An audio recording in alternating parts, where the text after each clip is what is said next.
or are we waiting for? It is. Yeah, okay. So let's all stand and sing When Our Heart is in a Holy Place, 10:08. And you're singing The Journey. Teal book.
Good morning. Good morning.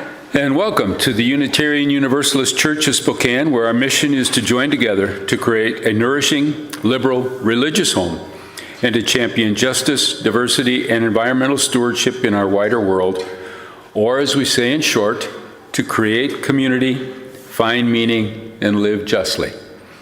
We're glad to have you with us. UUCS is a very welcoming congregation, and we appreciate your unique experiences, backgrounds, lifestyles, beliefs. And if you're one of our long-term members joining us today, or if you've been here for a short time, or if you're here for the very first time, we're glad that you're with us. We're also glad for those that are streaming with us today. Would you like to take a moment and introduce yourself? Yes. Here we have Ron and Jeffrey and Ron and Pat, but they're not on video. Small group today, but maybe some more will join us. And we're looking forward to their guest speaker, and a conversation afterwards. Very good. And I'm just curious, where in the world is everybody at today? Well, I'm from Port Townsend. Ron is from Port Townsend. Jeff is from Georgia. Ron and Pat, I'm not sure. Julie is from also Port Townsend. Ron and Pat. We're from Matthews, North Carolina. There you go, North Carolina, yes. So, West Coast and East Coast. So that means that there is no white Christmas anywhere. Is that correct? Not for us, No white Christmas anywhere. Okay. Yeah, we don't have one either. So welcome. We're glad you could join us today.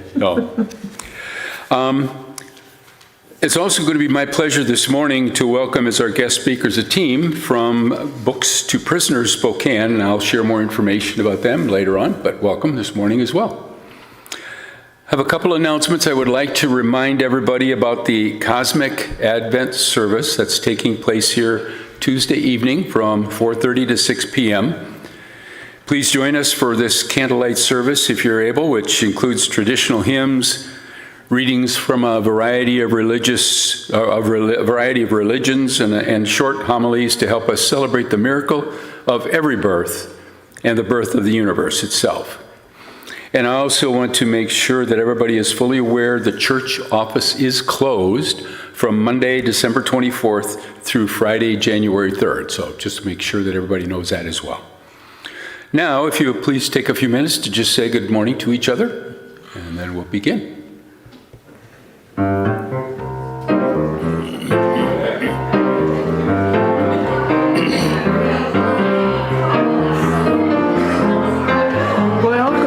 Everyone on Zoom. It's a small group, and I'm hoping everyone can hear. We have Jeffrey in Georgia, Ron in Port Townsend, Julie in Port Townsend, Mom and Pat in the Carolinas, and hey, that's the group today. How is everyone doing? Doing okay here. Yeah? Did fine.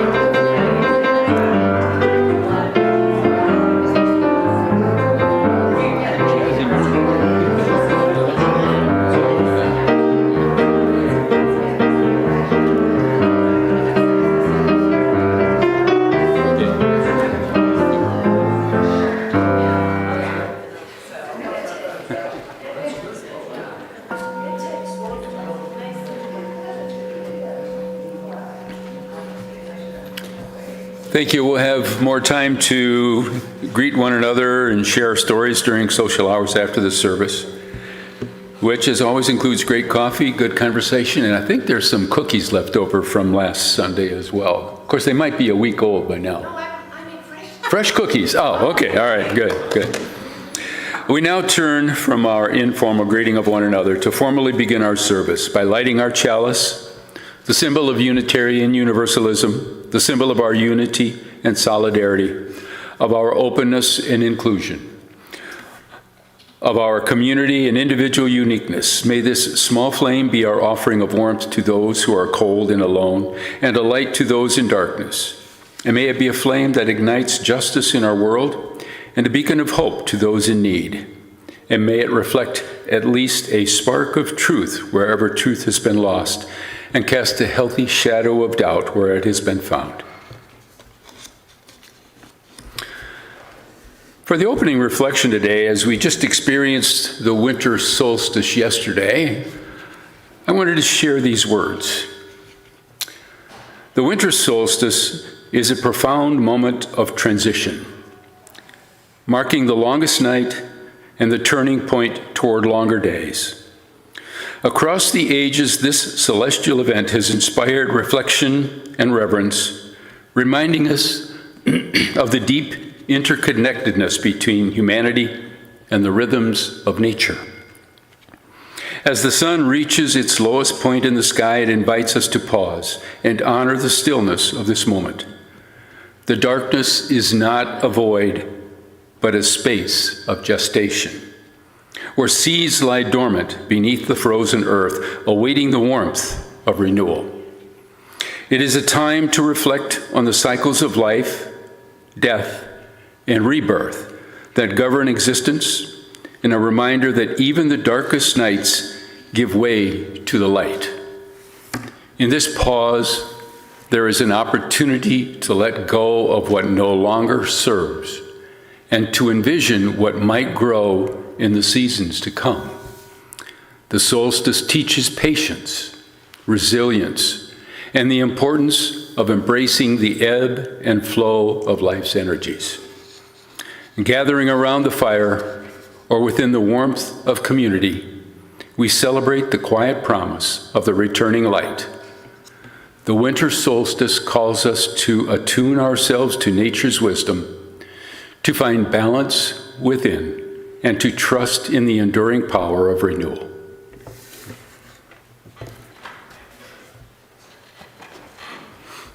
So let's turn to 148 and let freedom span both east and west.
We will now kindle our candles of care. Each time we gather as a congregation, there are always those who are with us in our minds and hearts, and who we want to wrap in our love and care. We kindle candles for those involved in the Middle East and Ukraine today. We kindle a candle for those in the UK who suffered such a disastrous attack last night. Let us share a moment in silence, embracing others who are here and here in our hearts and minds in this morning. You are welcome to say their names aloud as you are willing.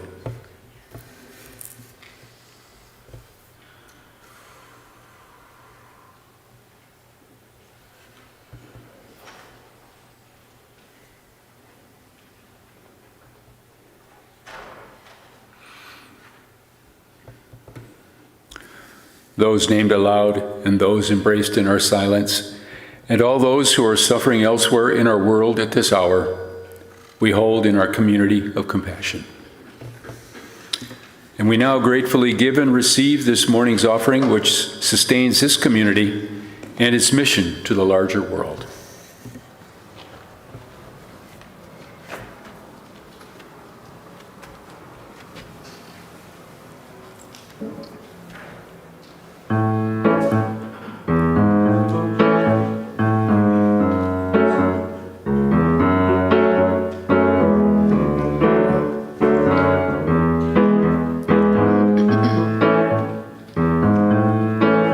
When the night has come and the land is dark and the moon is the only light we see, no, I won't be afraid. No, I won't be afraid. Just as long as you stand by me. So darling, darling, stand by me. Oh, stand by me. Oh, stand by me. Stand by me. If the sky that we look upon should tumble and fall, or the mountains should crumble to the sea, I won't cry, no, I won't shed a tear, just as long as you stand by me. So darling, darling, stand by me. Oh, stand by me.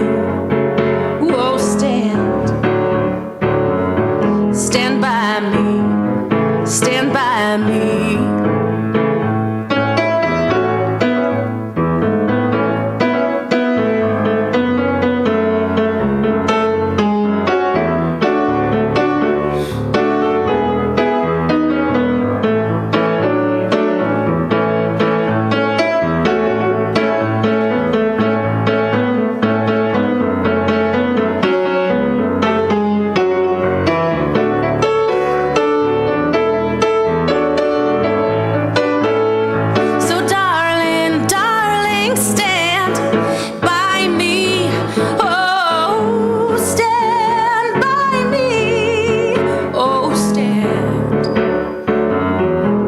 by me.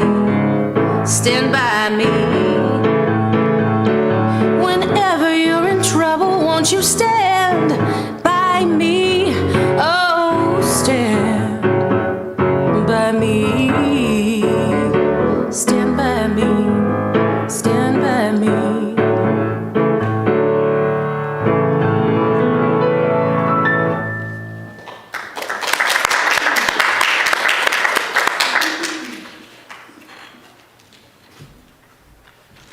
Thank you. This morning's story for all ages is called A Baby Was Born, and it was written by Gwen Matthews. Once upon a time, a baby was born. Even before that baby was born, there were people waiting and wishing and hoping for that baby. The people who were waiting and wishing and hoping didn't know exactly what the baby would be like, and so they wondered, would the baby have a smile so warm that it could melt the snow and ice? Would the baby have a voice so strong it could shake the mountains? Would the baby be so courageous that all would be comforted even during the most ferocious storms? Would the baby show the world so much love that peace would settle into even the most hardened hearts? But even as they asked these questions, as they imagined what the baby might be like, the people who were waiting and wishing and hoping for the baby already believed that the baby would indeed have a warm smile, a strong voice, a courageous spirit, and a loving heart. And they weren't wrong. When Jesus was born, his tiny body was wrapped up to keep out the cold. He was laid down on straw in a trough that was used to feed the animals inside of a barn. His young parents, proud and exhausted, had been forced to take a long journey far from home. Jesus' parents were two of the people who had been waiting and wishing and hoping for him to be born, but there were people who had been waiting and wishing and hoping for Jesus to come. These people saw hurt and suffering in the world, and they believed that this new baby, Jesus, could use his voice to spread a message of love and peace, and they knew it would take courage for him to do so. But Jesus wasn't the only baby that people have waited and wished and hoped for. People also waited and wished and hoped for all of you. Once upon a time, you were born. But even before you were born, there were people waiting and wishing and hoping for you. But those people didn't know exactly what you would be like. And so they wondered, would you be kind? Would you be brave? Would you show love? Would you spread peace and joy? But even as they asked these questions, as the people who were waiting and wishing and hoping for you imagined what you might be like, what kind of person you might grow up to be, they already believed that you would be brave and kind and loving, and that you would spread peace and joy in our world. They knew that you could help ease the suffering and hurt in the world, and that you would speak out against violence and oppression. And they weren't wrong.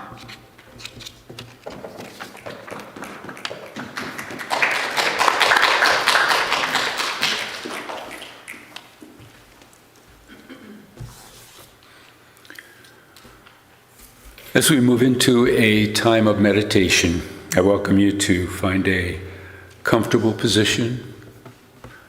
Close your eyes, take a deep breath in. Let go of the chaos around you. Allow yourself to be present in this peaceful space, embracing stillness and inner calm. In this fast-paced world, carving out this time for yourself is a precious gift. Feel the tension melting away with each breath you exhale.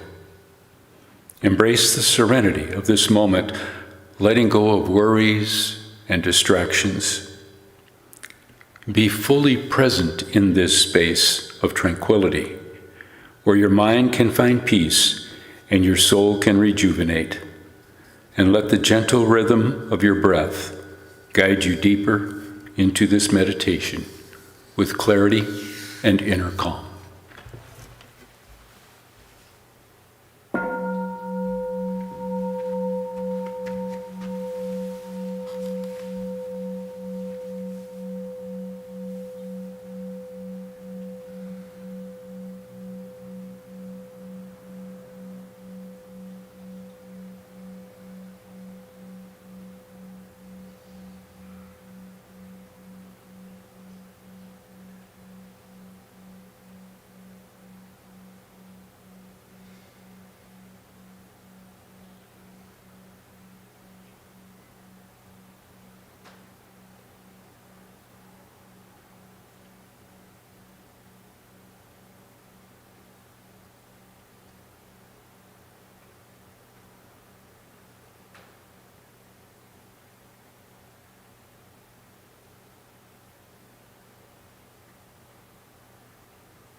I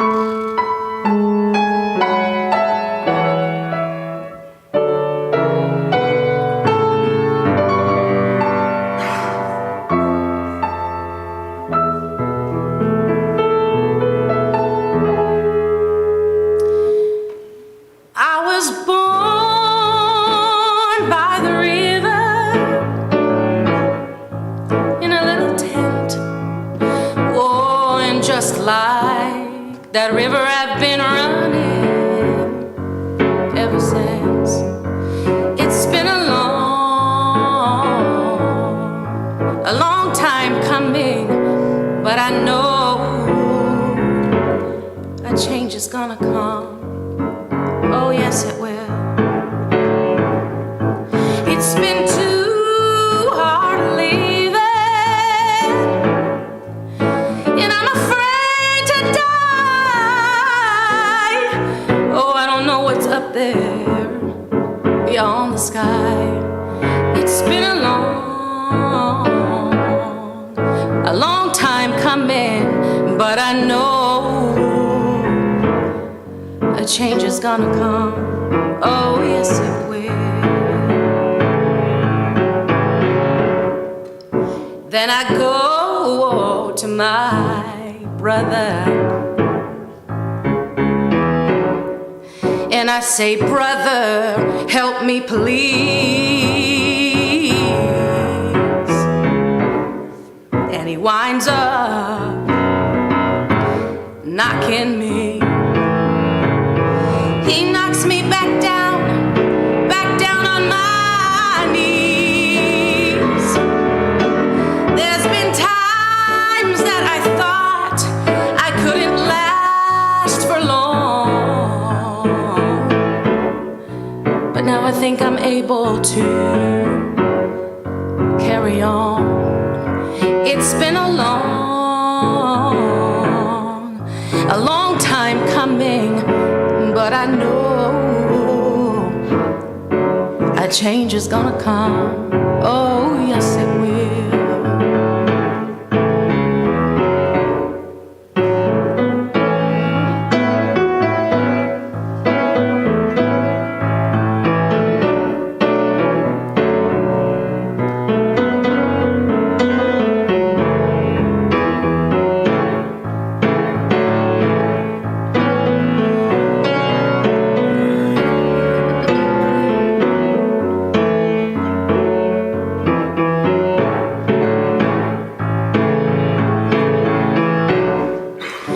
Then I go to my brother and I say, brother, help me please. And he winds up knocking me. He knocks me back down on my knees. There's been times that I thought I couldn't last for long, but now I think I'm able to carry on. It's been a long time coming, but I know a change is gonna come. Oh, yes, it will.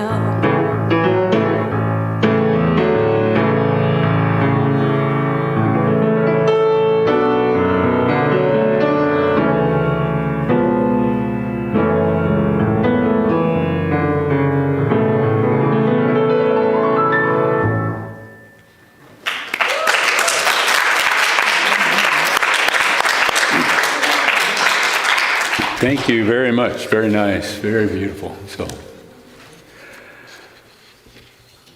So it is my pleasure today to introduce to you a team of people. Books to Prisoners Spokane was founded in 2017 by Ryan, Louise, and Micah KJ. After they were introduced by a mutual friend who had heard each of them separately express interest in starting such a project. Since then, the all-volunteer membership of Books to Prisoners has continually and organically evolved. The current collective members are writers, artists, musicians, educators, community organizers, students, and activists with diverse personal and professional backgrounds. Many of them have roots in Spokane, while others have found a home here more recently. They are united by a love of books, a passion for education, and a commitment to seeking justice for all. And I learned today that you meet here every Friday, or Fridays each month. So please join me in welcoming Books to Prisoners.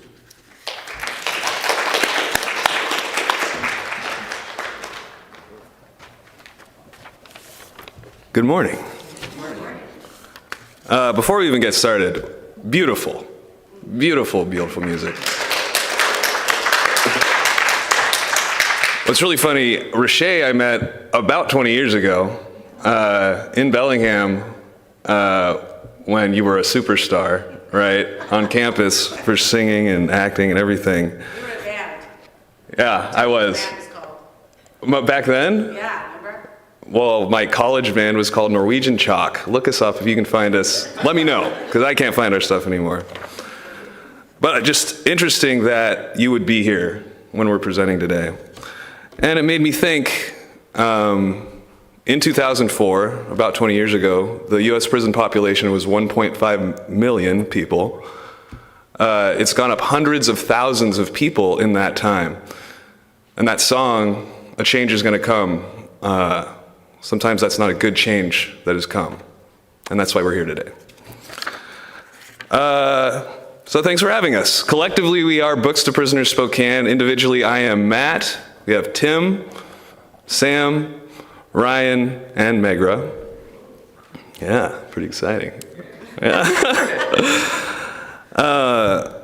We'll start, I just want to show our mission statement. We'll kind of read that. Books to Prisoners is a small collective connecting incarcerated individuals with reading materials at their request.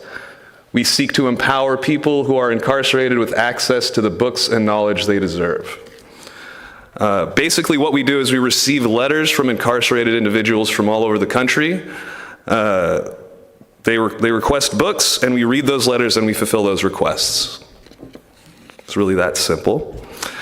Today, we're going to explain why it's important for incarcerated people to have access to the books they need and why your donations would be so valuable. To get everyone thinking about the criminal justice system, we're going to play a clip from a video created by FD Signifier. After that, we will unpack some of those questions and talk about them. If you want to play the video. I want you watching this right now to consider just how much actual experience you have with the police and the criminal justice system. Because of the way the algorithm works and what I know about my audience, the chances are that if you're watching this video on YouTube, you're watching as a person of relative privilege, probably a relatively decent level of education, which means you probably have not had much engagement with the criminal justice system at any level. If you're Black, there's a higher likelihood you've been profiled by police before, pulled over, maybe even detained. But have you ever been arrested? Have you ever been convicted? Do you have people in your family or close to you that have done time? Have you seen the long-term effects of prison on those individuals when they finally come home? Have you ever been victim of a crime and realized how difficult it is to actually get justice? Ever experienced the overall indifference of the police to your well-being after you've called them to come protect and serve? Okay, there's a lot of really valuable, important questions, I think, and they're happening pretty quickly. So I kind of just want to go back and restate some of those questions. While I'm doing that, I just want you to kind of take a moment to internally answer those questions for yourself personally. You want to go to the next slide? How much actual experience do you have with the police and the criminal justice system?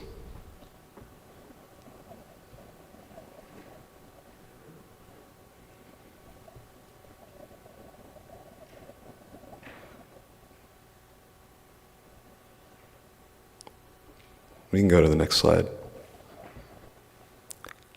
Have you been arrested? Have you been convicted? And these are two very different questions.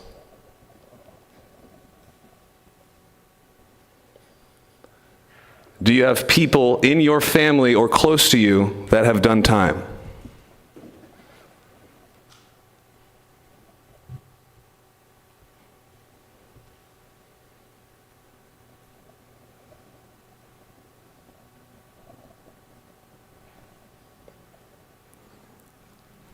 Have you seen the long-term effects on those individuals when they come home?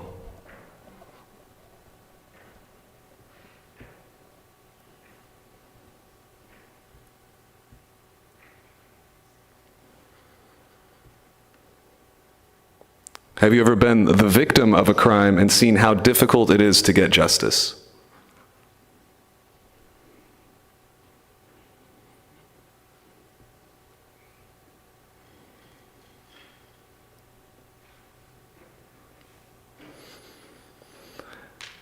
Have you ever experienced the overall indifference of the police to your well-being after you call them to protect and serve?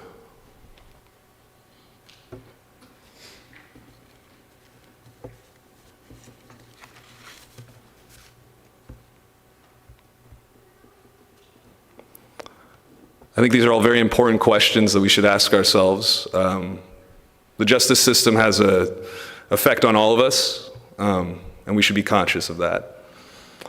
We're going to play another short clip from FD Signifier, and then we'll discuss it further afterwards. I think when we are passively consuming escapist content over and over again, it tends to become our main contact point, especially for like white people or people who don't have a lot of interaction with the police. The main way you interact with the police is through these cop shows. That is their main contact point. So like they think about the police, they think about crime, and they're like, well, I saw this on Law and Order once. And you know, that might not be realistic, but that's like what I got.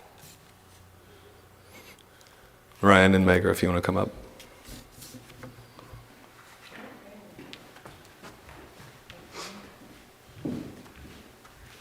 So, not all of us have been directly impacted by the harms of the carceral system.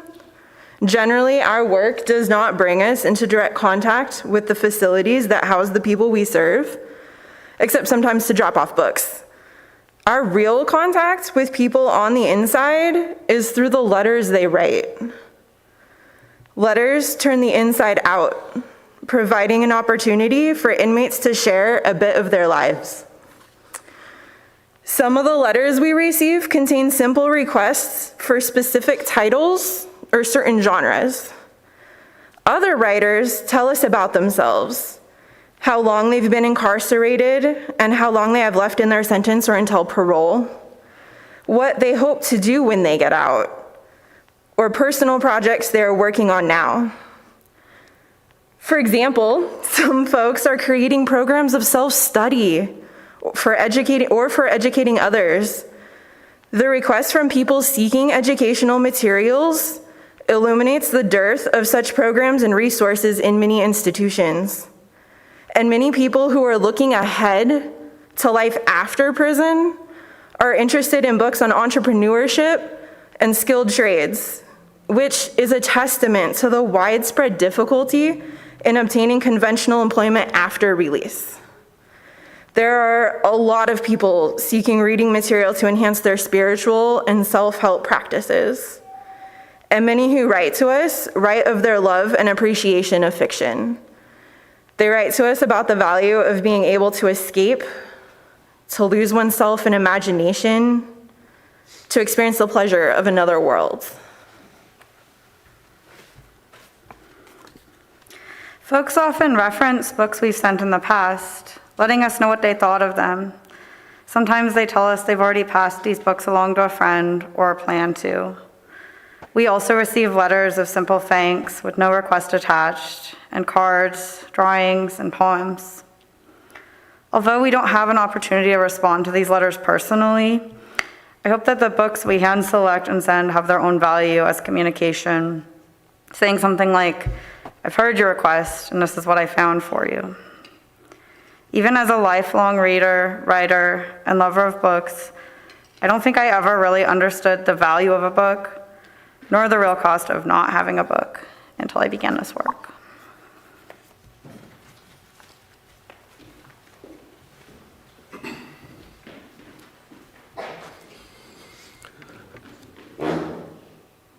Our justice system imprisons people on both sides of the bars. To explain what I mean further, we're going to show one more clip from FD Signifier. He's now aging out of Georgia's foster care. Christian considers it a legal system that failed him. The chaos from moving to foster home to one day this year, somewhere truly unexpected. This Department of Family and Children's Services office is where he was living. It didn't make sense to me why this was happening to me. When I came in, I saw a lot of blankets on the floor, a lot of things on the floor. There was not a lot of food in there. DFACS, the agency tasked with protecting kids, housed foster youth in its county offices for months on end. We're staying here because they don't have nowhere for us to go. Currently, about 2.7 million children in the United States have parents in jail or prison. I'll read that again. Currently, about 2.7 million children in the United States have parents in jail or prison, 1 out of every 28 children, or about 1 student in every classroom. I'm a behavioral interventionist teacher. I work with students who struggle with behaviors that interfere with their learning or the learning of others. They need individual education plans, excuse me. They need individual education plans and cannot learn in traditional classroom environments. They often have learning disabilities, a term I hate because we all learn differently, and often what we label as a disability is something we don't fully understand. They are students who get suspended frequently, are loud and disrespectful, and sometimes violent. And the majority of the students I work with have parents involved in the justice system. These children are serving a sentence for a crime they did not commit, and it's a life sentence. These children bear the true weight of our justice system. There are 3 main ways these children get to stay in contact with their parents while they are incarcerated. In-person visits, which can be challenging because of the distance they may need to travel. Prisons are also an intimidating environment, and it's a lot to see your parent in that situation. Prison phone calls and video calls are an option, but can be very expensive, which is an obstacle for many families. Letters are the cheapest option, can be kept as keepsakes and read again and again. We provide notebooks for incarcerated people to maintain this connection. Reading to children while in prison can be an incredible way to stay connected, whether it be during in-person visits or over phone and video calls. Books are a great way to communicate some of the lessons that are so important for children to learn from their parents. The following letter is from a woman who grew up while her mom was in prison, and the mother did a beautiful job of maintaining and strengthening their relationship through books.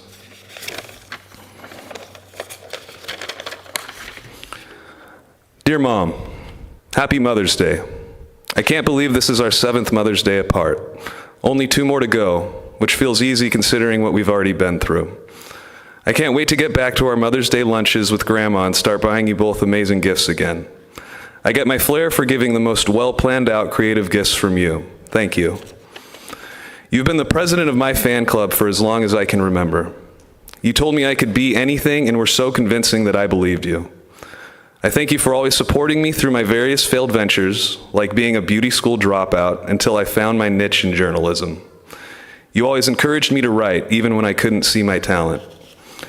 Your value of education led to my endless pursuit of knowledge. You always said, Heather, not going to college isn't an option. You will go to college. Because of that, I have a love of learning and a book hoarding problem that I hope to pass on to my own child. I also give people a run for their money when I play Trivial Pursuit, which is an added bonus. Ironically, prison has helped me become the person I am today, the woman you are proud to call your daughter. Because I grew up watching you smile through multiple hardships with grace, I've been able to hold my head high and build a strong future for myself and my son. I've watched you struggle through situations no one should ever have to deal with, but because you've powered through with your sanity intact, I'm able to do the same. You've shown me what in life is most important, family and love. Thank you for the many lessons, endless support, and unconditional love. I love you. Happy Mother's Day, Mom.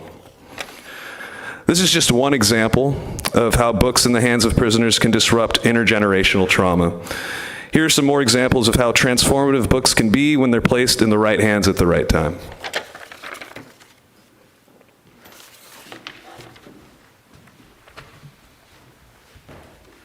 Okay, So Chris Wilson was only 17 years old when he was given a life sentence. And he formed a book club in prison. Overcoming the hopelessness of the situation, he said, "I didn't just live for that library, I lived because of that library. The Patuxent Prison Library saved me from crushing despair." Wilson not only earned his high school diploma, but he also learned several languages and earned a college degree crediting books. He said, "It is clear to me that books lifted my spirit in times of hardship." Wilson is now a published author of his book, The Master Plan: My Journey from Life in Prison to a Life of Purpose. Cynthia Brady grew up in Pasco, Washington, and experienced racism people on the West Side could not imagine. While she was incarcerated, she received her AA and certificate as a chemical dependency professional. These are direct quotes from her. "I told my clients, and they always laugh when I say this, I said, at one point in my life, I was sitting at the round table pushing dope. Today, I'm sitting at a different type of round table pushing hope. A lot of the time, the biggest issue with addiction is that we have lost the capacity to have compassion, in most instances, for ourselves. Another thing is that most clients that I have worked with have experienced childhood traumas. These are the things the courts do not even look at. Their humanity. What has happened to these people that has caused them to turn to drugs?" So Sean Pica was sentenced to 24 years in prison when he was just 16 years old. He became the first of his family to earn a college degree, and then he founded Hudson Link for Higher Education in Prison to similarly help others. This program leads to opportunities and only 2% recidivism rate versus 68% nationwide. Part of their success is their reentry support program for alumni. Pica said he witnessed how learning created, how learning created I wrote this word so wrong. A flicker, I'm so sorry. He said he witnessed how learning created a flicker of joy amid the isolation. And it led to more letters written to loved ones, more connectivity. Books were the snowball of humanity.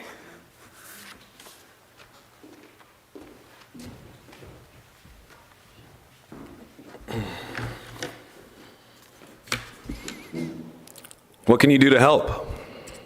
Well, the positive impact of providing incarcerated people the books they need with your donations can affect people not just while being in prison and jail, but after they are released. It helps not just the individual, but their families and communities as well. We have time for one question, I think, but we do invite everyone. We have a table in the back. We invite you to come chat with us after the service if you have more questions, and we can talk to you more about what we do. But if anyone has a question, yeah.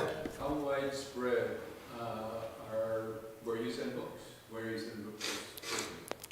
All over the country. We do have kind of special deals with like the prison in Airway Heights, where we give them it's once a month, we'll give them like a box of books. And we used to, and I think we're about to start doing it again, giving a box of books to the Juvenile Detention Center as well. We just gave them a box, folks. Yeah. Sure. We do. Something that's a little bit interesting, it's harder, I think maybe Texas is the only state that still takes hardback books. It's kind of complicated. So we're generally looking for paperback books. We do have specific requests, especially by genre of like what we're looking for. So definitely like hit us up, ask us what we're looking for, and that's a lot more helpful than just kind of like, if you're like, I need to get rid of 3,000 books, cool, good for you. But you know, we have specific requests we're trying to fulfill. Also, like the problem that we have right now is that we're so low on funds that we can't package the books to send, so the donations aren't necessarily helpful at this moment, but we do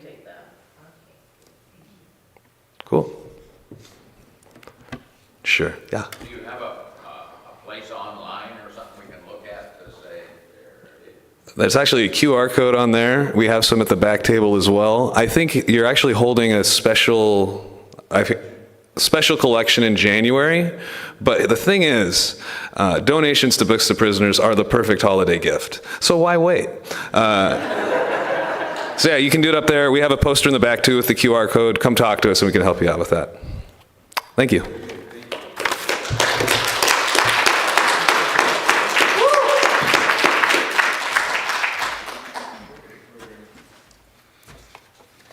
Okay, if you could turn to 116, I'm on my way. That is in Singing the Living Tradition, Part 1. And also up here. Okay.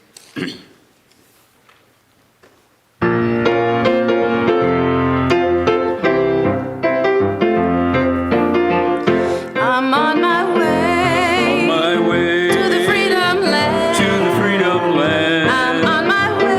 I'm on my way to the freedom land. freedom land. I'm on my way.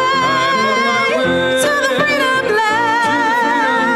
I'm on my way. Great God, I'm on my way. I'm on my way. I asked my sister, My sister, come and go with me. come and go with me. I asked my sister, Ask my sister, come and go with me. come and go with me. I asked my sister, Ask my sister, come and go with me. I'm on my way. Great God, I'm on my way. I asked my brother, Ask my brother, come and go with me. come and go with me. I asked my brother, Ask my brother, come and go with me. with me. I asked my brother, come and go with me. with me. Great God, I'm on my way. If they say no, I'll go anyhow. I'll go anyhow. If they say no, If they say no, I'll go anyhow. I'll go anyhow. If they say no, Say no, I'll go anyhow. I'm on my way. Great God, I'm on my way. And I'm again. on my way, and I won't turn back. I'm on my way. I'm on my way, And I won't turn back. and I won't turn back. On my way.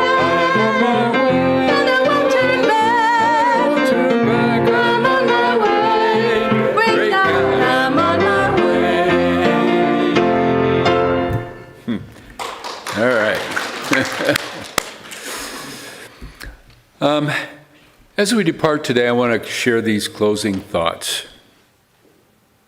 We need to make compassion a clear, luminous, and dynamic force in our polarized world. Rooted in determination to transcend self and born of our deep interdependence, compassion is essential to human relationships and to a fulfilled humanity, global community. Amen. Blessed be. Salam alaikum and shalom.